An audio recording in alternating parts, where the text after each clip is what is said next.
সালামু আলাইকুম রহমতুল্লাহ।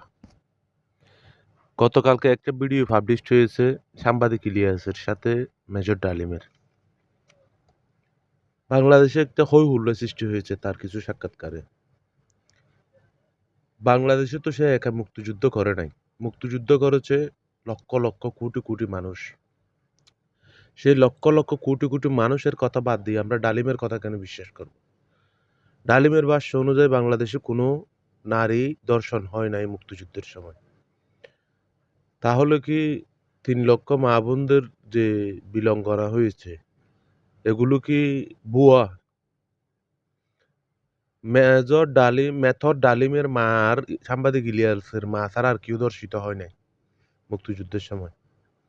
মুক্তিযুদ্ধে কি হাজার হাজার মানুষকে হত্যা করা হয় নাই? লক্ষ লক্ষ মানুষকে হত্যা করা হয় নাই? ডালিম নিজে একটা খুনি। সে নিজেকে বাঁচানোর জন্য সে মিথ্যা কথা বলতে পারে, মিথ্যা তথ্য দিতে পারে, ইতিহাস বিকৃতি করতে পারে। তার কথা কেন এত ভালো করে বিশ্বাস করতে হবে? সে তো একজন খুনি, স্বঘোষিত খুনি। সে তো রেডিও স্টেশনে এসে বলেছে, "আই এম মেজর ডালিম, কিলিং অফ শেখ মুজিবুর রহমান।"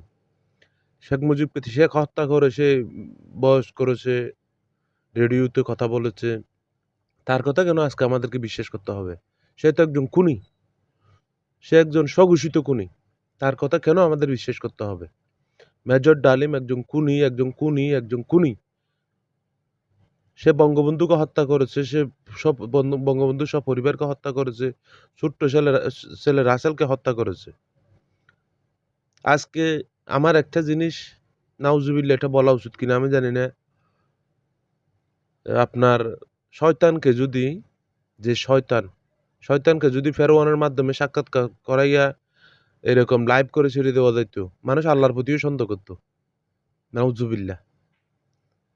এরকম একজন বদমাইশ, এরকম একজন খারাপ মানুষ, এ কিভাবে এত মিথ্যা কথা গুছিয়ে মিথ্যা কথা বলতে পারে?